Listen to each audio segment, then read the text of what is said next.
Prefeitura de Goiânia, Secretaria de Educação e Inovação. No ar, o programa Goiânia Cidade Educadora, com atividades remotas para a rede municipal de ensino, através da Goiânia FM 89,7 e pelo Facebook, na página do canal 51. Olá, como vocês estão? Meu nome é Tia Mana e eu sou professora daqui do município de Goiânia. E hoje nós vamos conversar um pouquinho sobre Goiânia, memória viva de um povo. Mas antes da gente começar a nossa conversa, vamos nos movimentar? Chama a mamãe, chama papai, chama a titia, chama todo mundo para a gente começar. Gostaram do vídeo? Tia amou! Vocês viram quantas coisas as crianças viram e descobriram passeando pela cidade? Agora eu pergunto, e você? Já deu um passeio desse pela sua cidade? Já descobriu quanta coisa linda tem aqui pra gente ver? Outra coisa, vocês sabem o nome dela? Vou esperar um pouquinho para vocês dizerem, viu? Isso mesmo, acertaram, parabéns. O nome da nossa cidade é Goiânia. E vocês sabiam que quem nasce em Goiânia é goianense? Goiânia é onde está a nossa escola, mesmo que a gente não possa estar nela agora, mas em breve estaremos. É também onde fica a sua casa. Agora eu quero saber uma coisa. Em que parte de Goiânia vocês moram? É praia? Nas usinas? É campo ou é cidade? Você sabe o que é campo? Campo é onde tem mais verde, mais planta, mais árvores, mais animais. E a cidade é onde tem muitas casas e prédios. Nossa cidade também é conhecida por ter muitas igrejas. Na nossa cidade também tem hospital, que é para quando a gente ficar dodói. Agora se cuidem, viu? Que tia não quer que ninguém fique dodói. E Goiânia também tem muitos rios. Vocês já tomaram banho de rio? E aí, viram quantas coisas tem na nossa cidade? Tem feira, tem hospital, tem igreja e ainda tem muito mais que veremos em outras aulas. Nossa cidade não é legal? Eu gosto muito dela. Agora, vamos fazer nossa atividade? Tia vai perguntar de novo, prestem bem atenção. O que você vê quando abre a porta da sua casa? Você vai gravar um áudio me contando tudo o que você vê. Estarei esperando esse áudio, hein? E aí, curtiram aprender sobre a nossa cidade? Legal, não foi? Eu adorei. Então, até a próxima. Olá, alunos da rede municipal, alunos da escola Cônego Fernando Passos. Eu sou a professora Ana Lúcia. Estou aqui hoje para trabalharmos com o tema Goiânia, memória viva de um povo. Gostaria que vocês prestassem muita atenção, pois teremos continuidade deste tema amanhã e sábado. A participação de vocês é muito importante. Vamos prestar atenção? É o nosso primeiro combinado, ok? Então, como eu já falei anteriormente, o nosso tema é Goiânia, memória viva de um povo. Vocês sabem o que é memória? E por que será que é memória viva de um povo?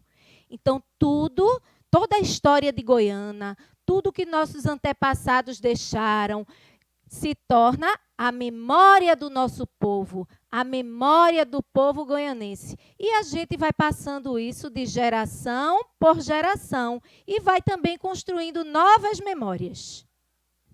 Você sabe o que é cultura? O nosso subtema é a cultura de Goiânia. Então, vocês sabem o que é cultura? Daí de casa, pensa o que é cultura. Estou esperando uma dica. Alguém vai me dizer o que é cultura? Espera aí. Acho que vocês já deram a dica. Goiânia tem a nossa cultura. E o que é a cultura?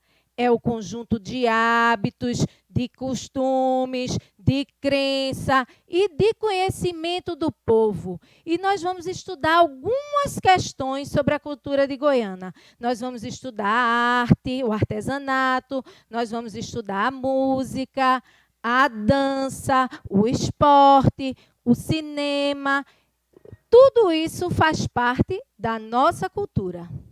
Música em Goiânia. Nós iremos estudar um pouquinho sobre a música em Goiânia. Vocês já viram a Banda Curica se apresentar?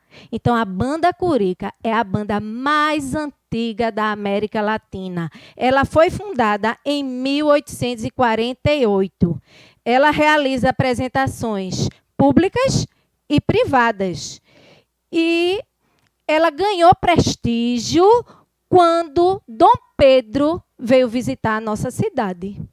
Ainda sobre a Banda Curica, quem já viu no dia 22 de novembro uma apresentação de várias bandas na nossa cidade?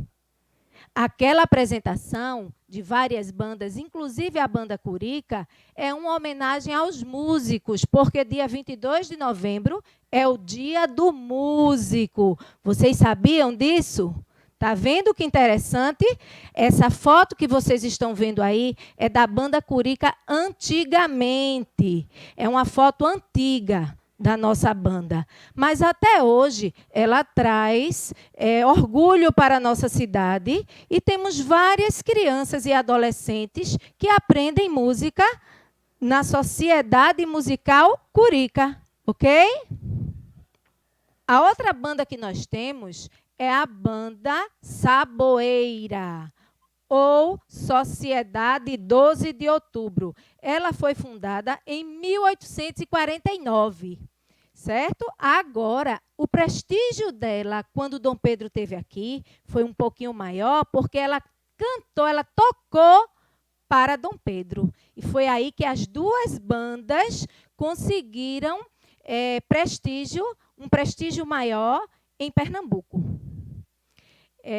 A banda Sociedade 12 de Outubro, ela foi fundada pelo Partido Liberal. Já a Banda Curica foi fundada pelo Partido Conservador. Quando o Partido Liberal não pôde mais custear a Banda Saboeira, então o que é que aconteceu? Um dos sócios filiados ao partido, né? Começou a financiar com recursos próprios, junto com mais algumas pessoas que estavam filiados ao partido. Depois de mais alguns anos, José Pinto de Abreu resolveu fundar uma sociedade. Ele deu o nome a essa sociedade, Sociedade 12 de Outubro.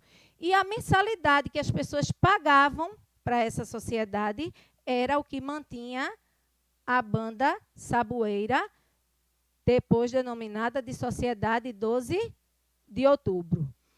Agora, existe uma curiosidade. Por que o nome Saboeira? Vocês sabem essa curiosidade? Vou dar um minutinho aí para vocês pensarem. Por que será que o nome é Saboeira? Já pensaram? Olha, recebi a dica. Existem duas curiosidades. São duas origens do nome. A primeira origem é que eles não tinham farda.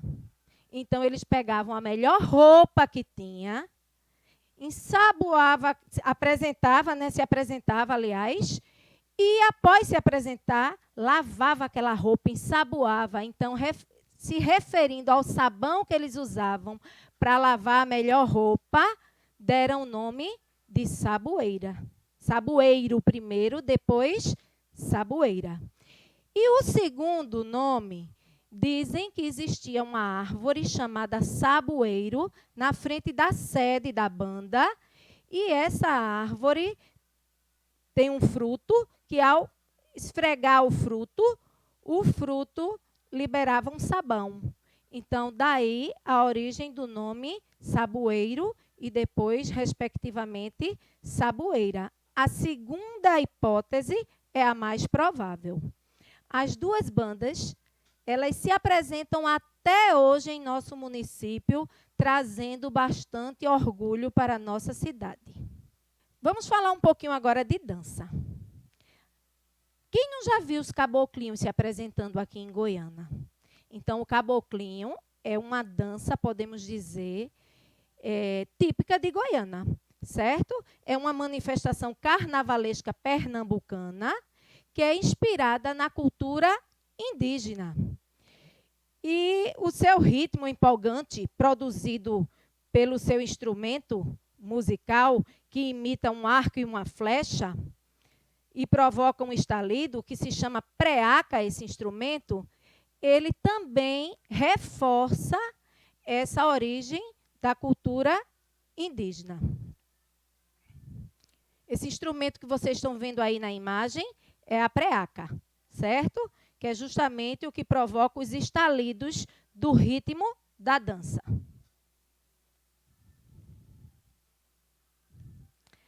Ainda falando dos caboclinhos, essa dança ela é composta pelo cacique. Quem é o cacique? O cacique, ele é, podemos dizer, o representante administrativo da tribo.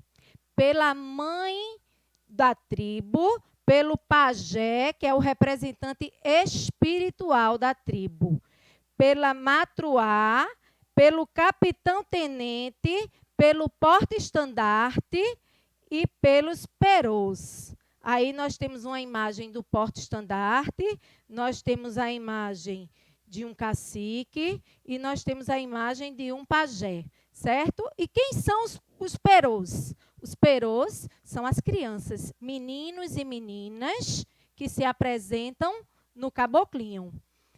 Nós percebemos também que eles ficam em filas, 2 filas, e o ritmo dele, quando eles vão fazendo o estalido, eles se abaixam, levantam, bate ponta do pé, bate calcanhar, sempre no ritmo do estalido, ok? E nós também sabemos que eles usam cocais, saias, pulseiras, tornozeleiras de pena. E as penas usadas antigamente, é uma curiosidade, eram penas de peru e avestruz.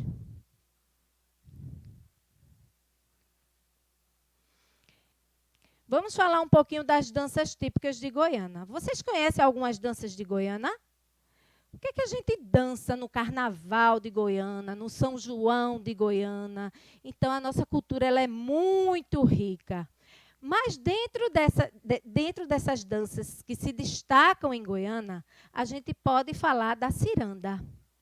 A ciranda, ela vem do nome espanhol zaranda, que é um instrumento de peneirar farinha, lá na Espanha. A dança, ela é herança do povo português. O povo português trouxe para aqui, para Goiânia. Daqui de Goiânia, ela se espalhou por todo o litoral de Pernambuco, certo? Então, a partir do município de Goiânia, a dança se espalhou em todo o litoral de Pernambuco. Quem não já viu uma roda de ciranda aqui em Goiânia? As festas do cônego sempre terminam com uma ciranda. Já vi festas de algumas igrejas também terminar com uma ciranda.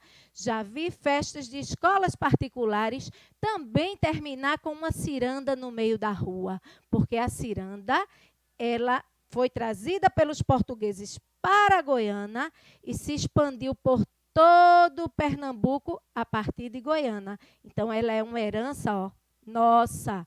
Podemos dizer que nós herdamos a ciranda dos portugueses. E ela faz parte da nossa cultura. Ao cirandeiro. O mestre cirandeiro, ele tira as cantigas improvisando versos. Cabe a ele improvisar os versos ao som dos instrumentos.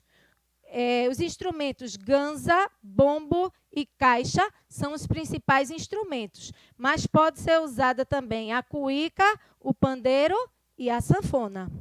Temos aí a imagem de um mestre cirandeiro que faleceu em 2019. É um mestre cirandeiro de Recife que trouxe assim muito orgulho para o estado de Pernambuco.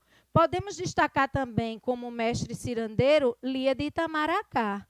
Lia de Itamaracá ela é uma referência em Pernambuco Pernambuco, no nosso estado, em relação à ciranda. Ô tia, e por que a senhora está falando de Pernambuco se a nossa aula é de Goiânia?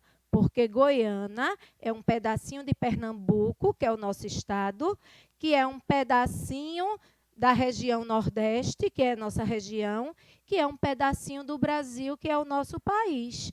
Então, a cultura de Goiânia, ela se estende ao nosso estado e à nossa região, que é a região Nordeste.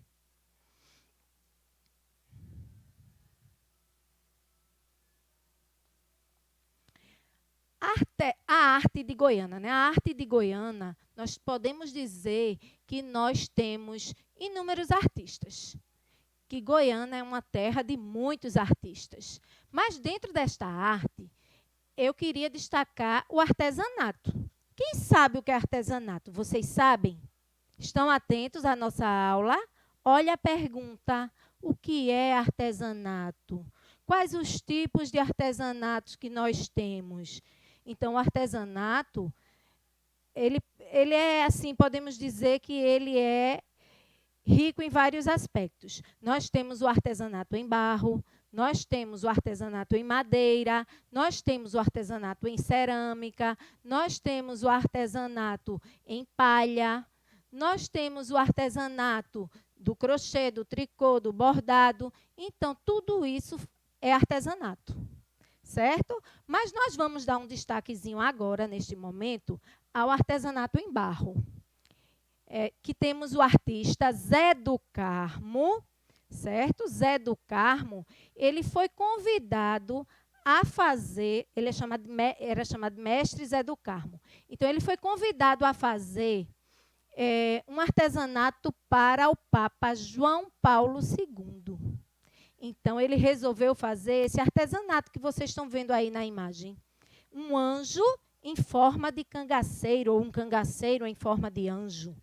E quando Zé do Carmo entregou esse artesanato a Dom Helder Câmara, que era o arcebispo da Igreja Católica, Dom Helder disse: eu não vou entregar esse artesanato ao Papa, não, de jeito nenhum.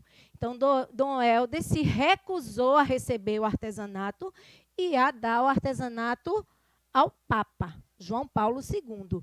Então, isso aí virou uma polêmica, uma confusão. Zé do Carmo fez um anjo em forma de cangaceiro e o arcebispo não quis entregar ao Papa. Saiu em vários noticiários e Zé do Carmo ficou conhecido assim, até internacionalmente, até em outros países, por conta dessa polêmica de ter feito um anjo cangaceiro.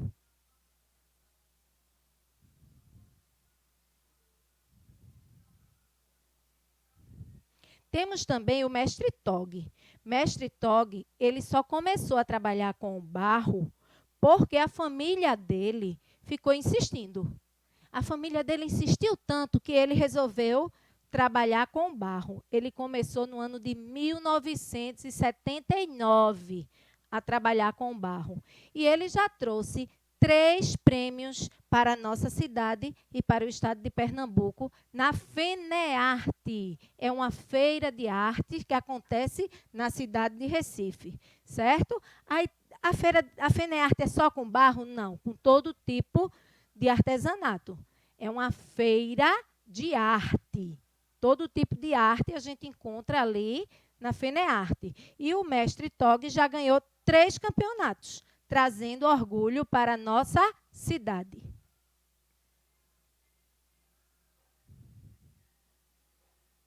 Temos também Maria Adélia. Quem é Maria Adélia? Nunca ouvi falar, tia, em Maria Adélia. Eu também não, tia, nunca ouvi falar em Maria Adélia. E ela é responsável, ela fundou o artesanato Canabrava. Que artesanato é esse, tia? Canabrava. Então, Maria Adélia, ela é uma moradora de Pontas de Pedra. Ela criou esse artesanato da Canabrava, um projeto chamado Canabrava, onde elas fazem arte com palha, fazem cestas, bolsas com palha. E quem é que pertence a esse projeto? Quem participa desse projeto? Orgulhosamente, podemos dizer que são mulheres e filhas de pescadores da nossa praia de Pontas de Pedra, trazendo orgulho para a nossa cidade, se destacando também nas feiras de artesanato, as cestas, as bolsas, os produtos feitos por Maria Adélia e equipe no projeto Cana Brava.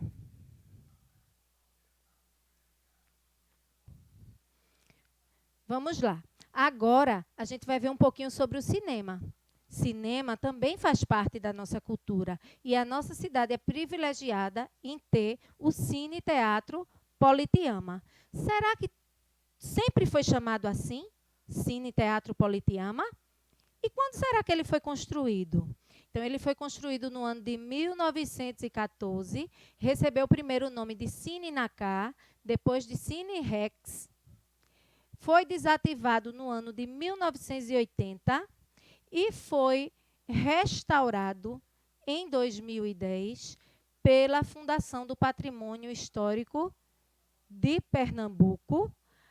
Essa restauração custou R$1.200.000 e hoje o cinema tem 220 lugares, certo?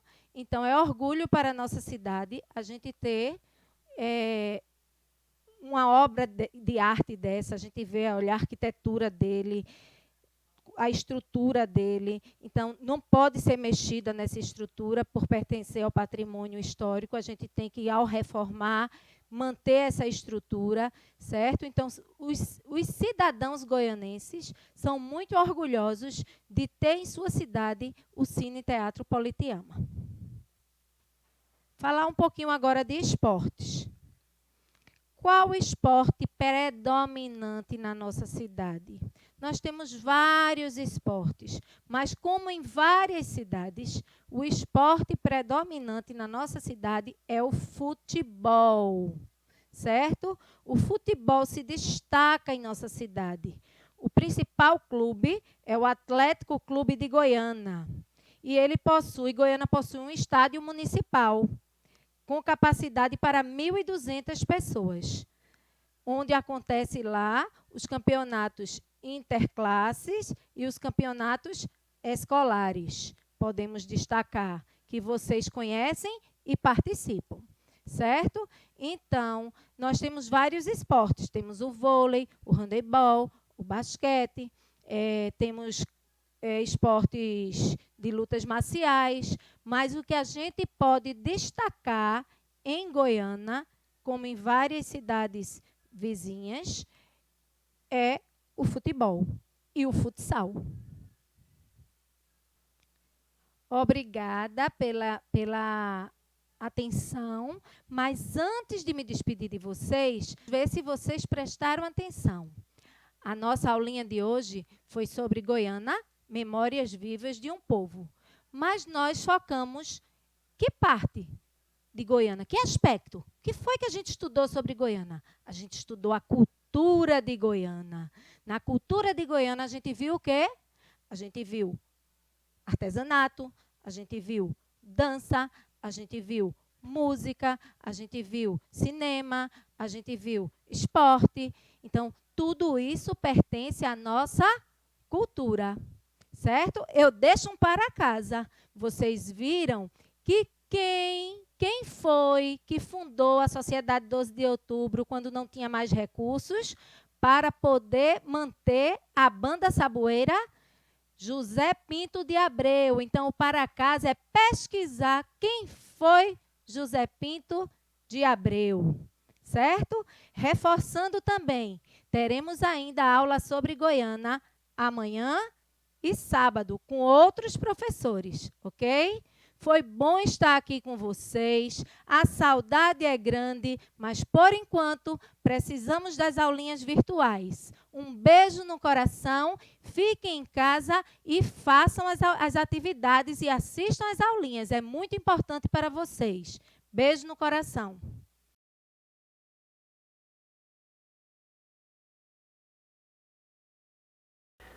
Olá, meu povo, tudo bem? Espero que vocês estejam bem, graças a Deus, todo mundo em paz, todo mundo tranquilo, todo mundo em casa. Eu sou o professor Giorgio, a gente vai trabalhar a história.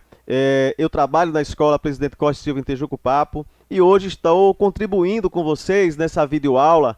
Espero que seja massa, que vocês gostem, que vocês aproveitem. A gente vai fazer um passeio, histórico por Goiânia, mostrando um pouco das questões políticas, econômicas, sociais, culturais, enfim, a gente vai ter uma noção, da cidade onde a gente mora, onde a gente trabalha, onde a gente vive, beleza?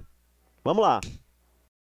Bom, meu povo, nesse primeiro slide que a gente tá apresentando aqui, a gente primeiro, logicamente, Secretaria de Educação e Inovação, fazendo um trabalho inovador, um trabalho diferente, um trabalho novo, botar na cabeça da gente que tudo o que a gente vai fazer é daqui para frente. Tudo que a gente vai fazer é um trabalho novo. Antes, a gente estava acostumado com a nossa sala de aula, Os próprios professores, muitos ainda não têm habilidade de mexer com computador, com videoaulas, com técnica, com tecnologia. Mas aos poucos a gente vai crescendo junto, a gente vai caminhando junto.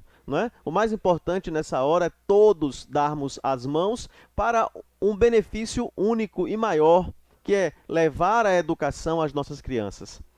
Também nós, professores, estamos aprendendo a trabalhar de uma forma remota, a trabalhar diferente, mas esperamos que tudo dê certo e que muito em breve nós possamos estar de volta à nossa sala de aula, à nossa escola, ao nosso convívio, ao barulho da sala de aula, a professora descabelada, o professor desarrumado, menino, para! Mas o mais importante é, a vida continua e a gente tem que ter cuidado. Use sempre a máscara, lave as mãos, para a gente não pegar esse vírus, que esse vírus é danado, viu, meu povo? Mas vê lá. A gente tem aqui o primeiro slide, eu trago para vocês uma frase do hino de Goiânia. Salve, salve, terra querida, a nossa querida Goiânia. Trago para vocês algumas imagens que nos reporta a nossa Goiânia. O Palácio das Heroínas de Tejuco-Papo, onde hoje é a sede do governo municipal, da Prefeitura de Goiânia. As igrejas centenárias históricas, que acompanham Goiânia desde a sua primeira fundação, lá em 1569 ou 1570, nesse período aí, dá uma questão de data, mas a gente traz exatamente as praias, a beleza natural, a riqueza que Goiânia tem. Então a nossa cidade é uma cidade linda, uma cidade maravilhosa e que aos poucos ela vai ter o brilho que ela merece. Próximo. Aí eu trago aqui para vocês só uma pequena linha de tempo, para a gente compreender o que é o tempo histórico. O tempo cronológico, esse de uma hora, de um dia, uma semana, um mês, um ano, tá? E o tempo histórico. O tempo histórico é aquele que vem desde o início, perpassou por um pedaço de tempo, de cidades diferentes, até chegarmos hoje, e de hoje, o que é que queremos para amanhã. Então observe que eu trago Goiânia, inclusive na escrita antiga, com Y, 2 N's, de Guiena, de Caiena, de Goiânia.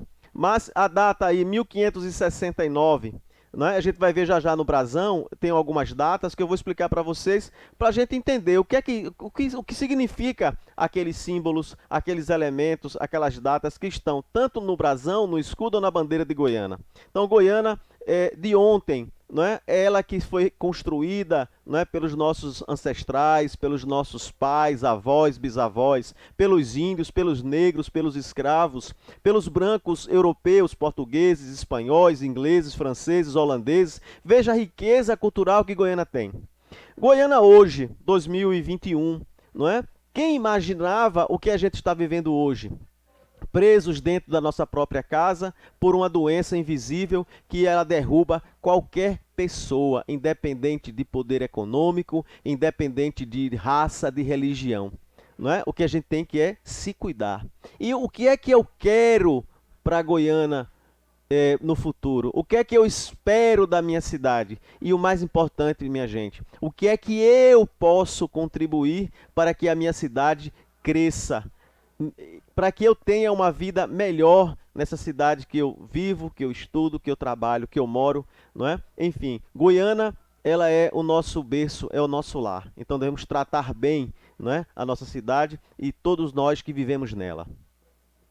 Aqui eu trago para vocês, ó, vamos entender um pouco o nosso brasão e os seus elementos iconográficos. Né? A gente vê sempre na bandeira de Goiânia, ou no escudo, uma águia voando, não é? Quebrando umas correntes. Essa corrente quebrada pela águia. Primeiro, a águia simboliza a liberdade, não é? A liberdade. A águia, ela alça voos altos. A águia, ela tem uma visão que enxerga a quilômetros de distância. Então, quando ela mira, ela foca numa coisa, ela vai, pô, e pega. Imagina a águia voando a uma certa altura, o peixe lá dentro do mar, no rio, ela vai, ó, vum, mergulha, pega o peixe e vai embora. Então, essa águia de Goiânia, ela representa a liberdade, os ideais de liberdade que vem já desde a Revolução Francesa. Liberdade de quê? Liberdade de expressão, liberdade de você poder dizer o que você pensa, sem ser punido, sem ser preso, mas toda liberdade com responsabilidade. Eu não posso também dizer o que eu quero, o que eu penso, não é? Eu posso até dizer, mas eu tenho que ter uma forma. Mas essa liberdade, essa águia representa essa liberdade. E essa corrente que ela está quebrando, porque Goiânia, minha gente, na história, Goiânia sempre foi primeiro em muita coisa. É porque a gente talvez não lembra, não ouviu falar. Mas Goiânia foi quem primeiro libertou os seus escravos. Os senhores de engenho de Goiânia, quem libertou os escravos antes mesmo da lei do sexagenário, da lei do ventre livre, não é? Da lei áurea que aboliu a escravidão no Brasil. Então foi um processo e Goiânia sempre esteve na frente desses ideais de liberdade, não é? A gente tem lá ainda um engenho, né? O boi, ó, o carro de boi, um engenho de cana-de-açúcar, e nós temos também o obelisco que marca as batalhas das heroínas de Tejuco-Papo. Tá? A data de fundação, eu vou passar para o próximo slide, tem algumas datas só para a gente rever. Então, aprendendo um pouco sobre as datas, veja, de 1569 a 1570, há uma variação aí, a gente não tem ainda como é que eu posso dizer, os documentos oficiais que datam exatamente da fundação de Goiânia como vila. Certo? Há historiadores que dizem que Goiânia foi chegando, foi se ocupando, né, ainda como capitania de Itamaracá, mas a partir de 69, as primeiras pessoas foram chegando e foram se assentando, principalmente nessa região da praia, Ponta de Pedra, Carne de Vaca, né, e aqui próximo aos engenhos de Uruaé, né, o engenho da Usina Maravilha, que são engenhos ainda no aspecto colonial, com toda a sua estrutura ainda preservada, Casa Grande, Senzala, Amoenda, né? A igreja, né? Tudo isso faz parte da nossa cultura, principalmente do que a gente chama de um ecoturismo, né? Que é importante, que a nossa região ela é riquíssima nesse aspecto. Então, de 1569 a 1570, a gente vai entender como o ano de fundação de Goiânia. Então, Goiânia já nasceu vila. Faltava, lógico, depois essa parte administrativa, né? Câmara de Vereadores, ou um prefeito, uma junta governativa, que a gente vai falar isso já mais na frente. Depois, ó, 1646, que data é essa importante que aparece também na bandeira? Batalha das Heroínas de Tejuco-Papo contra os holandeses. Inclusive está no hino de Goiânia, fala sobre as Heroínas de Tejuco-Papo. Não é? A gente sabe que a vila de Tejuco-Papo, vila de pescadores, 3 mulheres, Maria Joaquina, Maria Quitéria, não é? E Maria Camarão. Inclusive tem o busto dela na praça, tem o espetáculo, o teatro, que todo ano, agora no mês de março para abril, não é? Se não me falha a memória, a gente tem a festa das heroínas, não é? Onde as mulheres estavam na sua aldeia, os holandeses querendo roubar alimento, porque estavam famintos, fugindo já das guerras, invadiram a primeira vez, foi uma mortandade só e tal, mas as mulheres resistiram, e na segunda vez as mulheres botaram os holandeses para correr. Muita gente duvida disso, mas a história está aí para contar, não é? Enfim, depois, 1817, é uma data, veja, 1817 já é o momento das ideias revolucionárias de liberdade, não é? Então Goiânia, a Revolução Pernambucana de 1817, 6 de março, tornou Pernambuco e mais 2 estados do Nordeste independente de Portugal, não é? Inclusive a bandeira de Pernambuco foi criada nesta época, sendo que com 3 estrelas, né? E aí Pernambuco, eu acho que Paraíba e Rio Grande do Norte. E aí depois foi sufocado, na época de Dom João VI, 1817. Dom João VI já era rei de Portugal, mas morava no Brasil, no Rio de Janeiro. E aí sufocou o movimento, contratou tropas, soldados mercenários, sufocou o movimento e logo depois isso vai, infelizmente, resultar na Revolução da Junta Governativa de 21 e depois a Confederação do Equador e posteriormente a Revolução Praieira, que a gente vai tratar já já. Depois aí, ó, 1821. 1820, gente, as cortes de Portugal expulsam os franceses que tinham ocupado Portugal. Dom João VI, em 21, volta para Portugal e o Brasil fica com Dom Pedro, que seria Dom Pedro I, não é somente em 22 com a independência, mas era príncipe regente do Brasil, era protetor do Brasil e ele fica, né? Tanto tem o dia do fico. E aí o que é que acontece?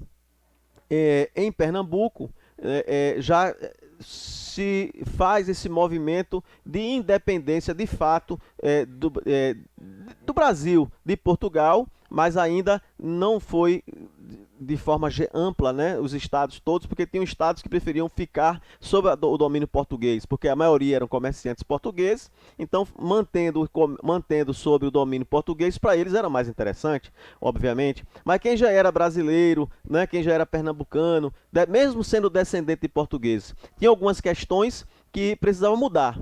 Então Pernambuco, mais uma vez, parte na frente. Goiânia vai ser essa sede revolucionária, tá aí a maçonaria também presente na nossa história, ali na frente da Câmara de Vereadores, nós sempre esteve por trás com os ideais de liberdade, igualdade, fraternidade, mas esses ideais precisam ser compreendidos, cada um no seu contexto, e aí a gente fala no outro momento sobre isso, mas a Junta Governativa de Goiânia, hoje, esse ano, 2021, estaremos completando 200 anos da Junta Governativa de Goiânia, da Convenção de Bibiribe, né? Tá aí o Instituto Histórico de Goiânia, está fazendo um trabalho belíssimo sobre o resgate dessa história e levar ao conhecimento do mundo que Goiânia se tornou independente de Portugal antes mesmo de Dom Pedro I, lá em 7 de setembro de 1822, tornar o Brasil independente. Goiânia já tentou isso antes, né? Mas obviamente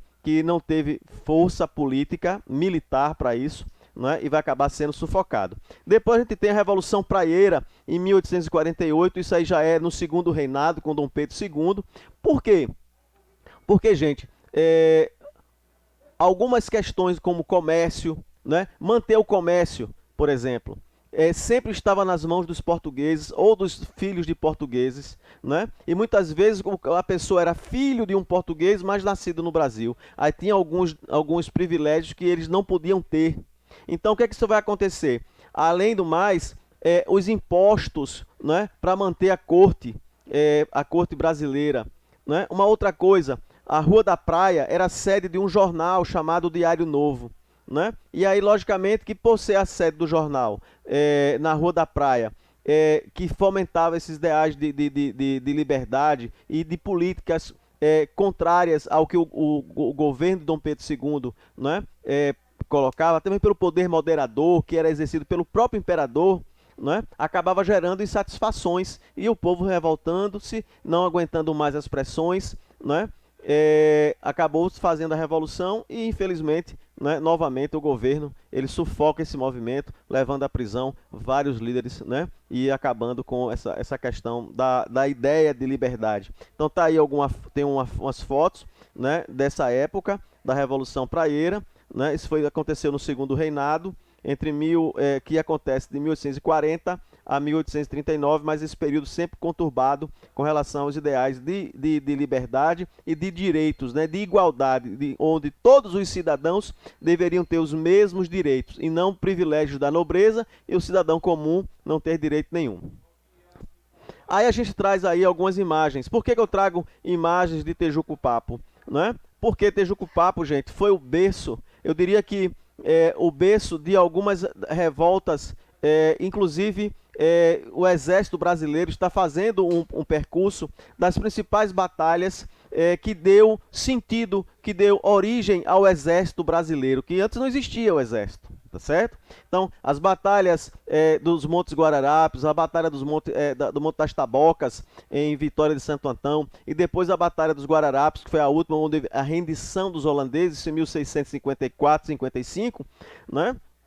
Mas você veja que em 1646, aqui em Goiânia, em Tejucupapo, a gente já teve esse movimento, né, de tentar. Lógico que as mulheres não formaram um exército para expulsar os holandeses, mas simplesmente elas estavam na sua vila, na sua aldeia. Hoje tem lá, né, nas terras do engenho Megaó, né, tem lá o obelisco, tá lá, tem o obelisco, que é aquele monumento, né, de pedra. As mulheres vestidas com Dona Luzia, que hoje ainda mantém esse trabalho vivo, não é? Mas as mulheres vestidas, né, para a encenação dessas batalhas.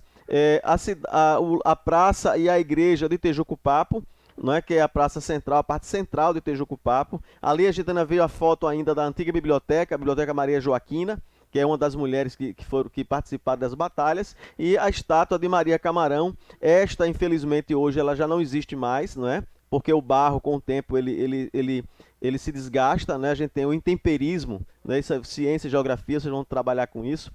O desgaste, chuva, né? Sol, então o barro, com o tempo, ele começa a se desfazer, né? Então essa estátua ela se desfez, houve uma reforma nela, mas depois ela acabou caindo, e fizeram uma nova hoje, né? O prefeito Eduardo Honório, isso ano passado, ainda na gestão de Oswaldinho, e Eduardo como prefeito em exercício, ele refez a praça da Maria Camarão e fez uma nova estátua em barro também, mas muito bonita, representando a história. Beleza? Agora eu trago aqui algumas gravuras para vocês mostrarem o seguinte. Quando fala das etnias, gente, etnias, as raças, as várias pessoas que formaram e construíram a nossa história. Então a gente traz aqui uma Índia da etnia Potiguar, né? A gente tinha muitos, o índio Potiguar, ele pegava toda essa região do Rio Grande do Norte, uma parte do Ceará, Piauí, Pernambuco, né? Lembrando a vocês que até 1817, Pernambuco, o território do estado de Alagoas e Sergipe, pertencia a Pernambuco, né? A província de Pernambuco, mas por conta da Revolução Pernambucana de 1817, Dom João VI, ele tira esses territórios, né? E cria mais 2 estados, Alagoas e Sergipe. Isso pertencia a Pernambuco, né? Então, em represália, né, ele tira esses territórios e cria mais 2 estados. Embaixo tem um painel mostrando um pouco a representação da batalha. Veja que a gente tem sempre as mulheres na frente, no plano inicial de frente desse painel, as mulheres pegando em arma, a Índia também está armada com arco e flecha. Então a gente teve as mulheres marisqueiras, né, pescadoras, alguns poucos homens, porque a maioria dos homens tinham vindo para Goiânia, para a feira, era um dia de feira, né? Inclusive na história, uma curiosidade, a maior parte das invasões em algumas vilas se dava no domingo, porque eles ficavam escutando, esperando tocar o sino da igreja. Então veja, eles ficavam na moita, quando o sino da igreja tocava, sempre era para chamar as pessoas para virem para a praça da igreja, porque algo importante estaria acontecendo. Então, por exemplo, uma missa. Então veja que ainda hoje algumas igrejas tocam 3 vezes. Toca uma primeira, depois toca uma segunda, toca a terceira para o começo da missa. Então os holandeses ficavam esperando o toque da igreja, né? As pessoas iam para a missa ou para algum evento na vila e ficavam as suas aldeias desguarnecidas. Então eles aproveitavam para invadir e roubar alimentos, animais, comida, o que tivesse, eles roubavam e muitas vezes levavam as mulheres, né, para ficarem como escravas, e enfim. Então, nesse painel, você vê as mulheres, você vê índios, se você prestar atenção com calma, você vê o soldado holandês aí com a roupa vermelha, né? Você vê um frade, né? E o que é que isso quer dizer? Que essas batalhas, elas existiram, Goiânia estava sempre à frente do seu tempo, como hoje também Goiânia está à frente do seu tempo. O que precisa só agora é se reorganizar, se reestruturar e diria assim, mirar no futuro e caminhar em busca desse futuro. Beleza? Aqui eu trago uma notícia bem interessante, né? Dom Pedro II, por volta de 1859, ele resolve visitar o Nordeste, né? E ele visitando o Nordeste, ele chega no Porto do Recife, né? Inclusive foi agora restaurado, próximo ali ao Recife Antigo, tem um pequeno ancoradouro, né? Que é chamado Ancoradouro do Imperador, né? Onde o imperador atracou com a sua embarcação, né? De lá ele ficou no Palácio do Campo das Princesas, porque ele tinha suas filhas pequenas, aí as meninas brincavam no jardim, aí falava o quê? O Campo das Princesas, que hoje é o Palácio do Campo das Princesas, próximo ao Teatro Santa Isabel, né? E depois o que é que ele veio? Qual é o porto mais próximo daqui? Cabedelo, na Paraíba, né?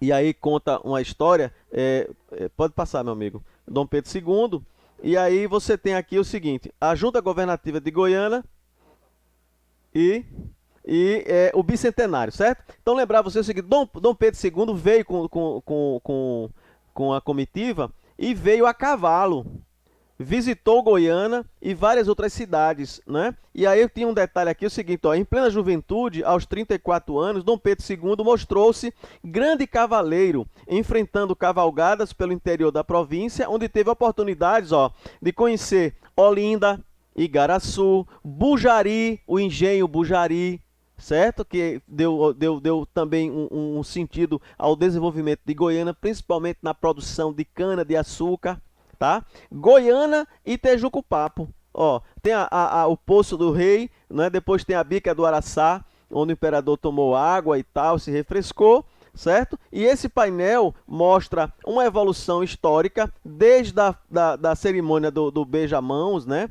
O beijo-anel do imperador, até a independência do Brasil, em 7 de setembro de 1822, no Riacho Ipiranga, por Dom Pedro I, certo? Então a gente tem aí algumas estruturas. O próximo slide é só um texto de Leonardo Dantas, grande historiador pernambucano, né? Ele tem suas obras mais voltadas para o cangaço, né? Para a história do cangaço, mas muitas outras coisas ele passeia, né? Pela história. E eu peguei esse trechozinho aqui só para complementar, que a viagem de Dom Pedro, ele foi para vários estados, como Vitória de Santo Antão, Pirapama, Moreno, Rio Formoso. E um detalhe, minha gente, que a história particular de Goiânia, talvez poucas pessoas conheçam.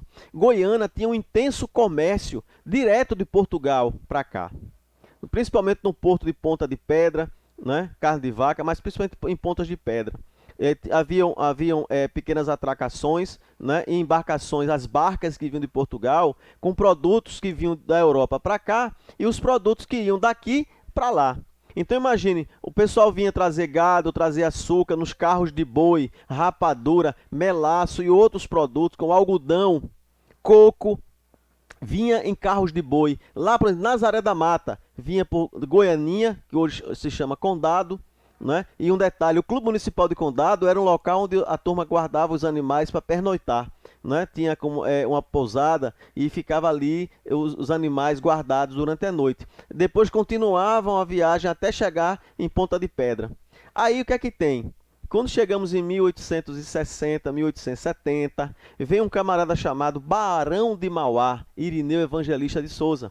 E ele vai, por exemplo, comprar os primeiros trens do Brasil. Esses trens eram trens a vapor, trens usados na Inglaterra. A Inglaterra tira os trens a vapor e passa a diesel, na motor, né, de combustão interna. Então esses trens a vapor iam ficar o quê? Obsoletos, jogados. Então o Barão de Mauá compra esses trens e traz para cá. Em princípio, a linha ferroviária iria passar por Goiânia. Sair do Recife, do Porto, passava por Goiânia e ia embora, fazia esse mesmo percurso que os animais faziam. Os comerciantes portugueses de Goiânia não aceitaram que o trem passasse por aqui, porque diriam que iria prejudicar o seu comércio. Então foi mudado o trajeto. Então a linha ferroviária ela sai do Recife, aí vai pelo Cabo, Limoeiro, Nazaré da Mata, quer dizer, fez o percurso inverso.